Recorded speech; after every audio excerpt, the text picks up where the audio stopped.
So if Q equals K, when you plug those concentrations in, then the system is at equilibrium.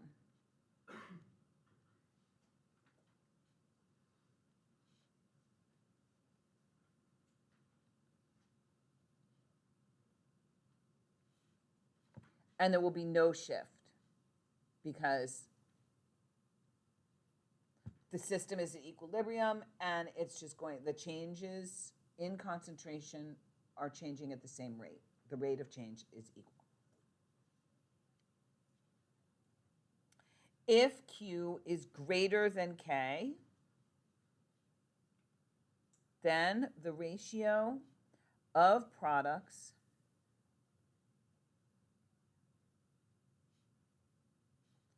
to reactants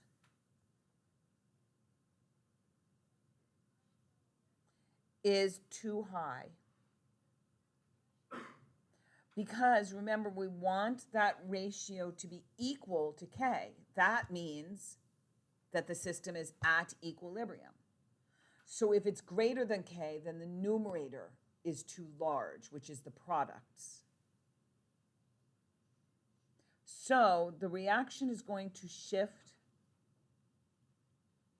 left. And if it shifts left, that's toward the reactants, producing more reactants. Everybody okay with that? And more reactants will be produced.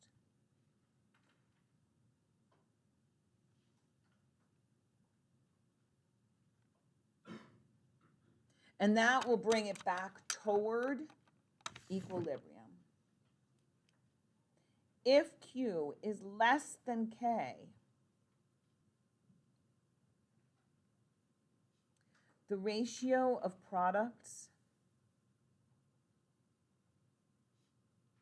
to reactants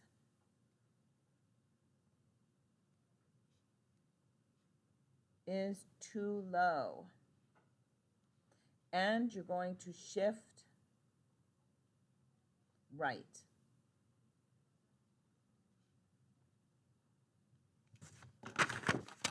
More products.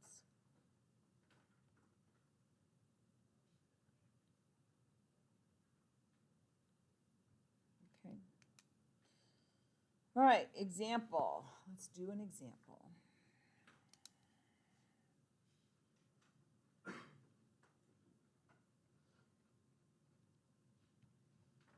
So my reaction is I2 gas plus Cl2 gas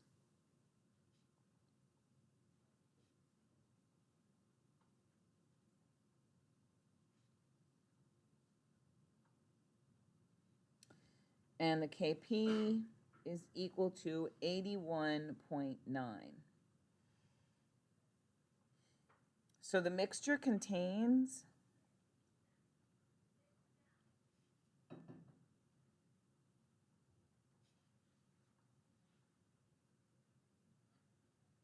at the pressures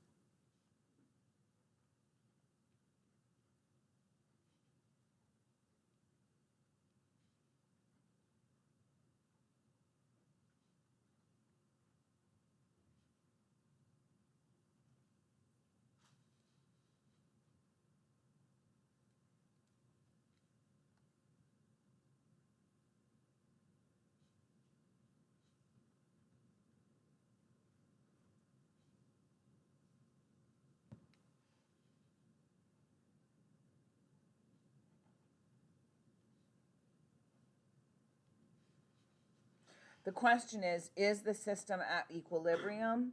And if not, which direction will it shift to get to equilibrium?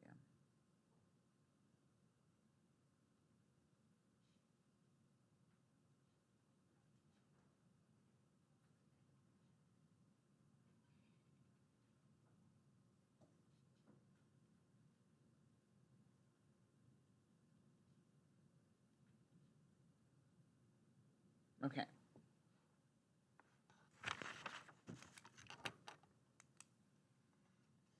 So QP, so this is the answer. QP is equal to the pressure of ICL squared over the pressure of I2 times the pressure of CL2, which is equal to 0.355 squared over 0.144 times 0.102, which is equal to 10.8. So 10.8 is less than 81.9, and so the answer is shift to the right because it's too low.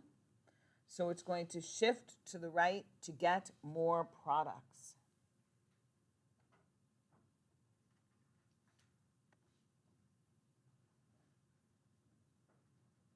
More products need to be produced in order for this system to get to equilibrium. All right? Example 2.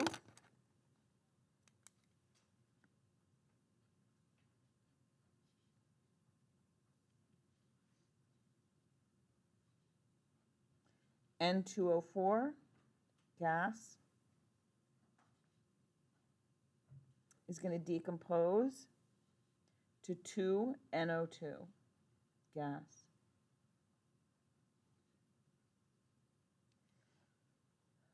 K concentration is equal to 5.85 times 10 to the minus 3. So the mixture for this one is equal to the concentration of NO2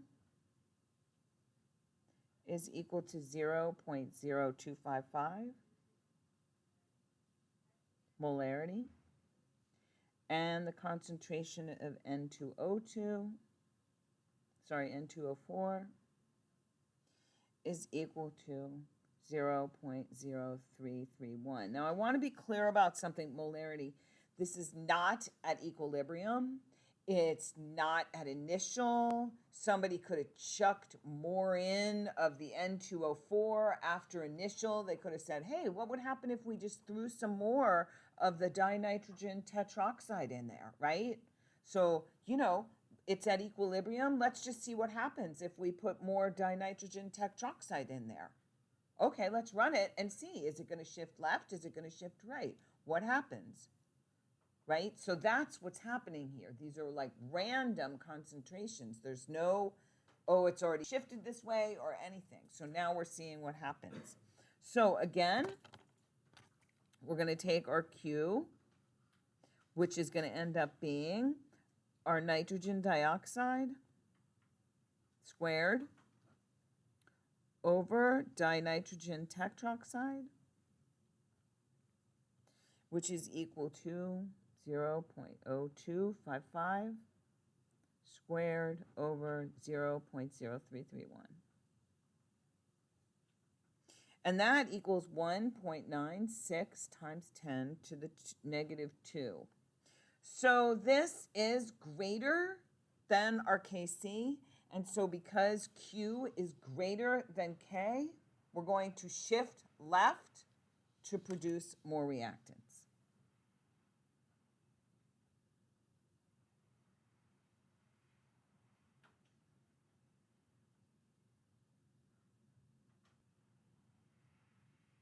Now, eventually, once the more reactants are produced, the system will reach equilibrium.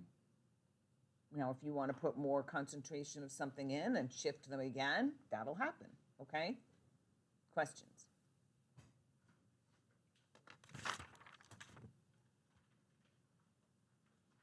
All right, let's look at an ice problem. A little bit different, okay? This one's a little bit different.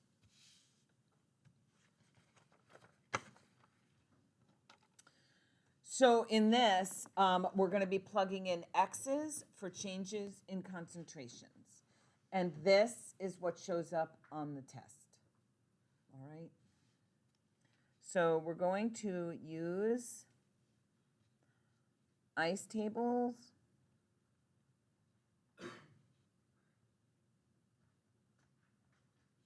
to find concentrations.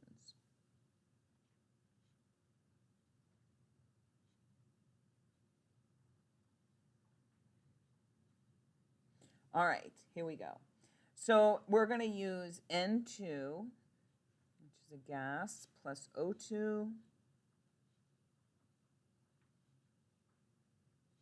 and that is going to give 2 nitrogen monoxide gas. Nice, easy equation. Our Kc is going to be 0.10, and our temperature is going to be 2,000 degrees Celsius. Okay. So we're going to have initial concentrations.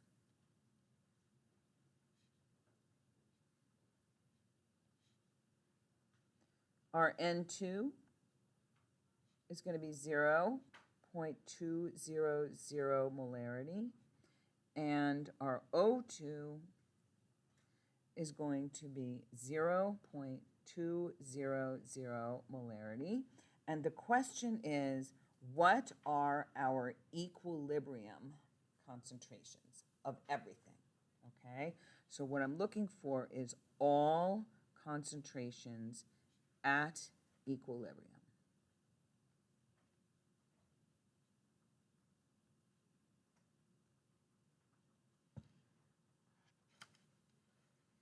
So to do this, we're going to set up an ice table.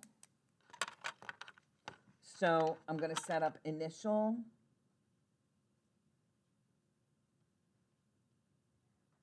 change,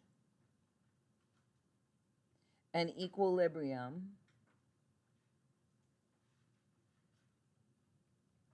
So this is where that ice comes in, right? Okay. And I'm going to set it up for N2 and O2 and NO. And I'll put a little 2 here so that we're reminded that it's 2. Okay, my initial concentrations for the N2 are 0.200. And for the O2, it's also 0.200. And I know my initial concentration for the nitrogen monoxide is 0. All right? Now the problem is I don't know anything else. But I do know my molar ratios. So I do know that for whatever my nitrogen loses, my oxygen loses the same amount. And for whatever those two lose, my nitrogen monoxide gains twice that much. Everybody okay so far? Are we okay? All right. So that means that down here, my equilibrium concentration is 0.200 minus X. And the same thing for oxygen.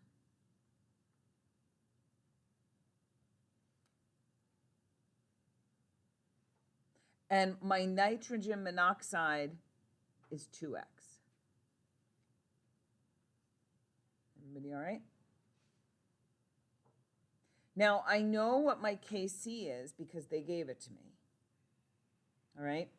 So I can now set this up as 0.10 is equal to my product, which is the concentration of NO squared over the concentration of N2, concentration of O2, and now I'm ready to go. 2X squared over 0.200 minus x times 0.200 minus x, which conveniently is 2x squared over 0.200 minus x squared.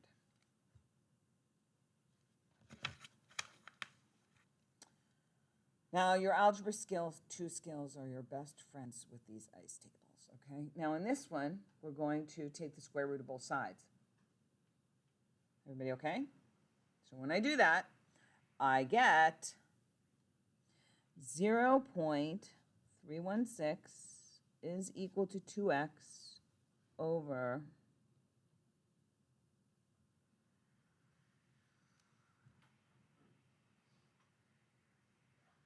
and now it's just a matter of solving for x.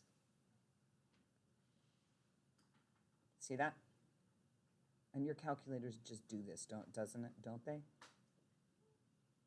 could, then you can do the graphing function and then find the point of intersection. Oh, good God. Okay, so I have to do it out because that's the way my brain thinks, so I'm just going to do that. So that's what I did. You can do that graphing thing. Okay, so what I did was I said 0.0632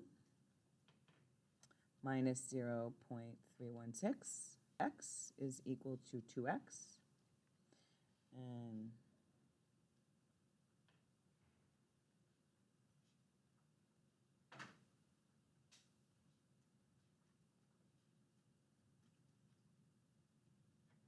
okay, so then I solve for x. But that's not my answer, because my answer was, what are the concentrations at equilibrium? Everybody okay?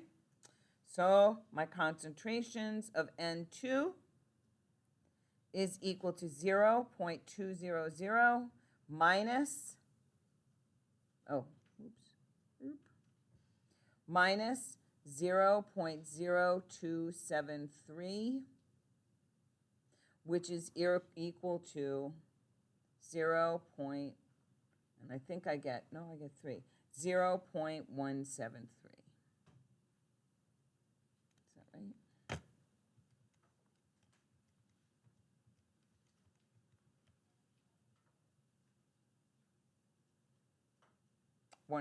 Sorry, 183. Molarity. And then O2 is the same.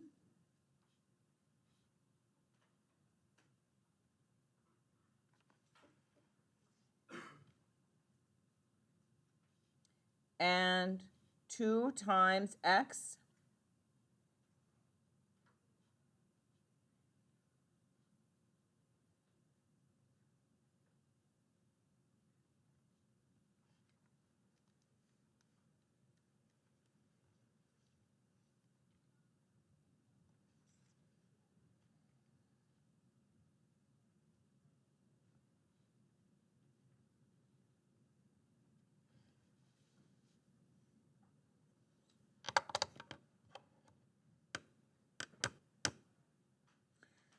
Okay, so that's that.